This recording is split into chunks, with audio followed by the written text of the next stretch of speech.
नमस्कार। कर्म के इस गहरे विज्ञान को समझने की यात्रा में आप सबका स्वागत है। क्या कभी ऐसा महसूस हुआ है कि दिन रात की इतनी मेहनत के बाद भी अंदर कहीं एक खालीपन सा है? वही सुबह उठना, दफ्तर जाना, काम करना, घर लौटाना, सो जाना और फिर अगले दिन वही चक्र, जैसे एक पहिया जो घूम तो रहा है पर पहुंच कहीं नहीं रहा। आज की दुनिया ने, जानते हैं, इस एहसास को एक नाम भी दे दिया है, बर्नआउट। पर यह सिर्फ कोई साधारण थकान नहीं है। देखिए, विश्व स्वास्थ्य संगठन भी ये मानता है कि ये काम से जुड़ी एक बहुत बड़ी समस्या है, जिससे आज करोड़ों लोग जूझ रहे हैं। ये एक ऐसा एहसास है जब काम तो होता रहता है, पर जीवन में जो एक चमक होती है वो कहीं फीकी पड़ जाती है। तो आखिर इसकी जड़ क्या है? वो है फल की चिंता। हम असल में काम में नहीं जी रहे होते, हम तो काम के परिणाम में जी रहे होते हैं। प्रमोशन मिलेगा या नहीं, पैसा आएगा या नहीं, तारीफ होगी या नहीं। और ये जो अगर तो का खेल है ना, ये हमें जकड़ लेता है। अगर प्रमोशन नहीं मिला तो क्या होगा, मैं तो असफल हो जाऊंगा। बस यही डर हमें आज में, इस पल में जीने ही नहीं देता। लेकिन क्या हो अगर ये पता चले कि इस सारी उलझन का समाधान हजारों साल पहले ही खोज लिया गया था। आज हम सब मिलकर श्रीमद् भगवद गीता के 3रे अध्याय यानी कर्मयोग के ज्ञान को समझने की कोशिश करेंगे। हम देखेंगे कि कैसे अर्जुन के भ्रम से लेकर हम सबके मन में बैठे शत्रुओं पर विजय पाने तक का रास्ता इसी में छपा है। तो ये कहानी शुरू होती है कुरुक्षेत्र के उस विशाल युद्ध मैदान से। पिछले अध्याय में भगवान श्री कृष्ण ने अर्जुन को आत्मा के अमर ज्ञान के बारे में बताया था, पर ज्ञान की इतनी गहरी बातें सुनकर अर्जुन का मन और भी भ्रमित हो गया और उनके मन में एक बहुत ही स्वाभाविक, एक गहरा सवाल उठा। अर्जुन पूछते हैं, हे कृष्ण, अगर आपकी नज़र में कर्म से ज्ञान श्रेष्ठ है, तो फिर आप मुझे इस भयानक युद्ध जैसे कर्म में क्यों धकेल रहे हैं? जरा एक पल के लिए सोचिए। ये सवाल तो आज हम सबका भी है ना? क्या सिर्फ ज्ञान की बड़ी बड़ी बातें कर लेना काफी है, या फिर असल दुनिया में उतरकर कर्म करना भी उतना ही जरूरी है? तब कृष्ण बहुत ही सरलता से समझाते हैं कि देखो अर्जुन, मंजिल तक पहुंचने के 2 रास्ते हैं। एक है ज्ञान योग, ये उनके लिए है जो मनन चिंतन में डूबे रहते हैं, और दूसरा है कर्म योग। ये हम जैसे लोगों के लिए है जो दुनिया में सक्रिय हैं, जो अपने काम में लगे हुए हैं। और कृष्ण ये बिल्कुल स्पष्ट कर देते हैं कि ज्यादातर लोगों के लिए कर्मयोग ही सबसे सही, सबसे व्यवहारिक मार्ग है। और फिर कृष्ण एक ऐसी बात कहते हैं जो सचमुच सब कुछ बदल देती है। वो कहते हैं, कोई भी इंसान एक पल के लिए भी बिना कर्म किए रह ही नहीं सकता। आप बस एक पल रुकिए, अपनी सांसों को महसूस कीजिए, ये भी तो एक कर्म है। अपने दिल की धड़कन को सुनिए, ये भी एक कर्म है। प्रकृति ही हमसे कर्म करवाती है, तो कर्म से भागना असंभव है। तो बात ये नहीं है कि कर्म करें या ना करें, वो तो करना ही पड़ेगा। असली सवाल तो ये है कि कर्म कैसे किया जाए। और बस यहीं से कर्म योग का सबसे गहरा सार, निष्काम कर्म का सिद्धांत शुरू होता है। अब देखिए, अक्सर लोग इसका मतलब गलत समझ लेते हैं।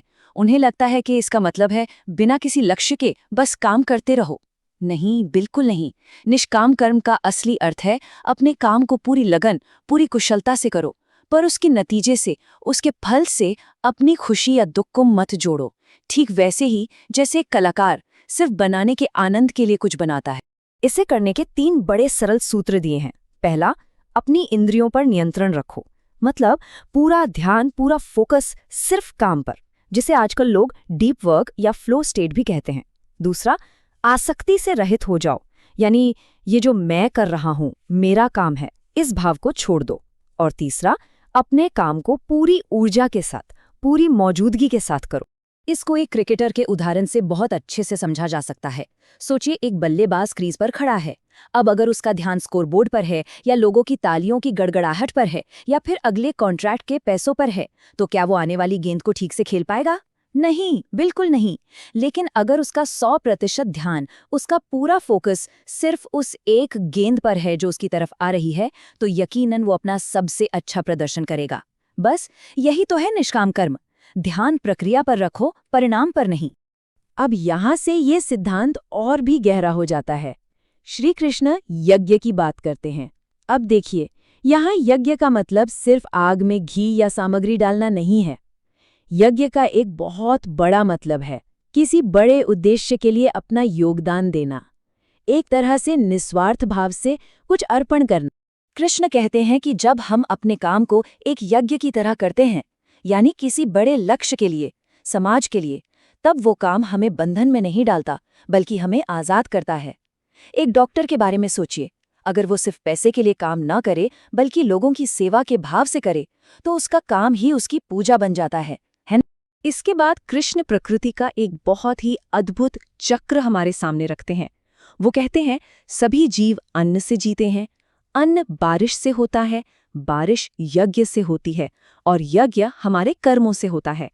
जरा देखिए, प्रकृति में हर चीज बस दे रही है, और जो इस चक्र का हिस्सा बनकर अपना योगदान नहीं देता और सिर्फ अपने लिए ही जीता है, कृष्ण कहते हैं उसका जीवन तो व्यर्थ है। तो अब ये सवाल मन में उठता है कि भाई मेरा कर्म क्या है, मुझे क्या योगदान देना चाहिए? और ठीक इसी जगह पर श्री कृष्ण स्वधर्म का बहुत ही महत्वपूर्ण सिद्धांत समझाते हैं।